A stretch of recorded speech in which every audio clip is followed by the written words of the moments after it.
When people think about university in the UK, they usually think of one thing: debt.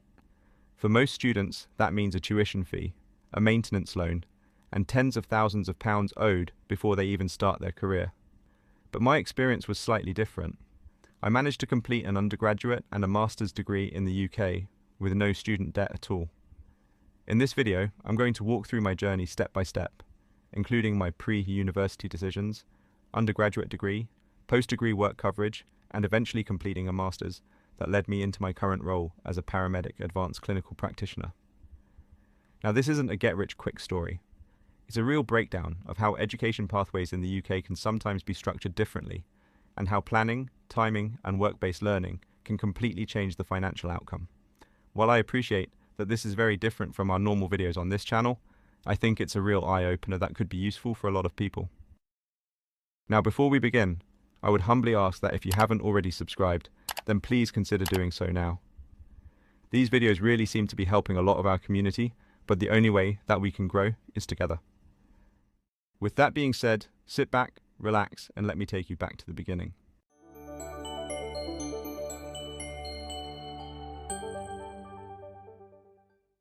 I first attended university around 8 years ago, but that's not where it all started.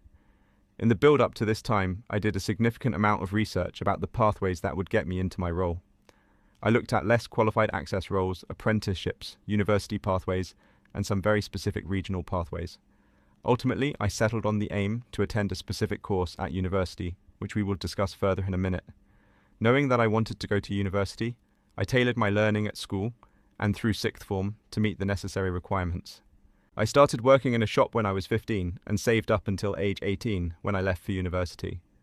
Now, bear in mind, I only worked around 10 hours a week alongside my schoolwork, so I didn't make much, but it was enough to get me an old banger and a small safety cushion before heading off into higher education. My undergraduate degree was the first major step in my career. In most cases, a UK undergraduate degree costs around £9,000 per year in tuition fees, plus maintenance loans for living costs. So over 3 years, you're usually looking at £30,000 to £50,000 plus of student debt. But in my case, the structure was different. Rather than going through a purely traditional student loan route, the degree was linked to healthcare, training, and employment pathways. In some NHS-related degrees, there are sometimes commissioned training places, funded university placements, and employer-supported learning routes, especially in fields like paramedicine, nursing, or allied health professions. This means that instead of personally taking on full tuition debt, the funding can be partially or fully covered through structured education pathways, depending on the program and timing. So I found a specific university linked to an ambulance service, and when I applied for the paramedic pathway, I was given an option between doing a full bachelor's degree or what's known as a foundation degree. Now, the full degree would have entailed 3 years of training and no funding assistance, while the foundation degree was only 2 years. The course was paid for, and I was given a small bursary for partial cover of accommodation expenses. This also included fuel reimbursement and free emergency driving training. Now, there were a couple of drawbacks. Firstly, I didn't get a full BSc degree at the end of this course, which could have slightly limited employment opportunities post-qualification.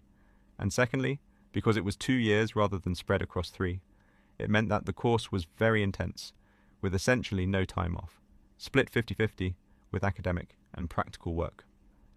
Regardless, I agreed to the foundation pathway and made my way through it. The course was free and the bursary covered a good amount of my accommodation and expenses. The excess I paid for with the money that I had saved prior, and because it was only a 2-year course, it meant that these outgoings lasted for much less time. Now, this all sounds great, but there was a slight hiccup.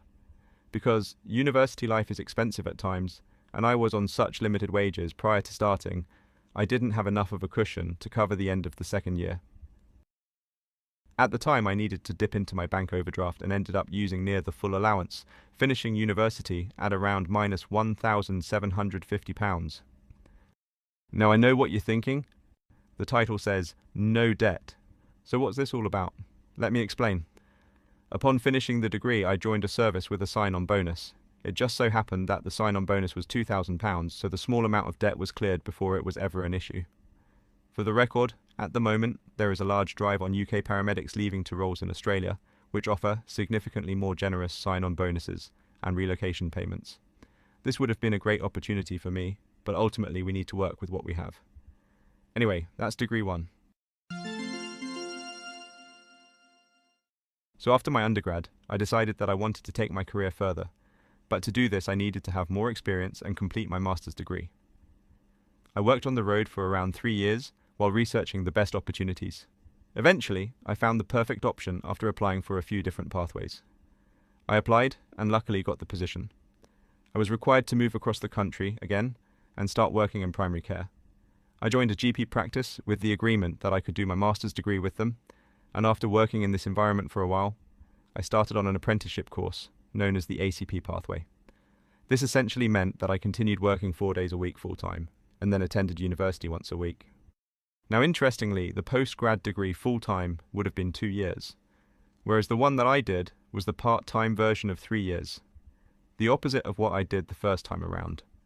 The benefits of this were that A, I continued to get paid over the 3 years, as I didn't need to give up work. B, the full course was funded for by my employer, including my prescribing practice.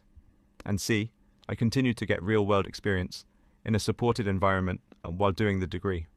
I essentially got the best of both worlds, with the only downside being that it took slightly longer.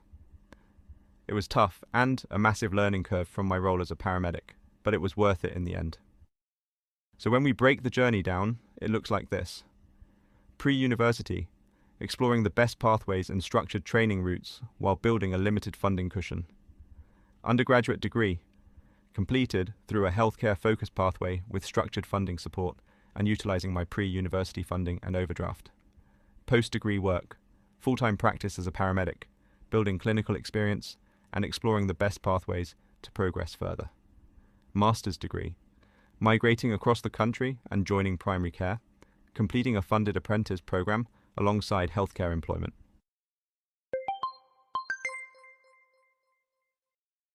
If there's one takeaway from my experience, it's this. University doesn't have to be a one-size-fits-all financial decision. I am not familiar with the ins and outs of all courses, but in healthcare especially, there are multiple routes, with some of them combining earning, learning, and progression in a way that traditional university pathways don't always show up front. Understanding those routes early can completely change your financial future, because education isn't just about getting qualified, it's about how you structure the journey to get there and what your plan is afterwards. Thank you for watching. If you found this video interesting, then feel free to check out some of our other videos. Please hit the like button below on the way out and subscribe for simple finance videos covering pay, pensions, tax, and long-term wealth. I hope we cross paths again, and I wish you all the best for your future.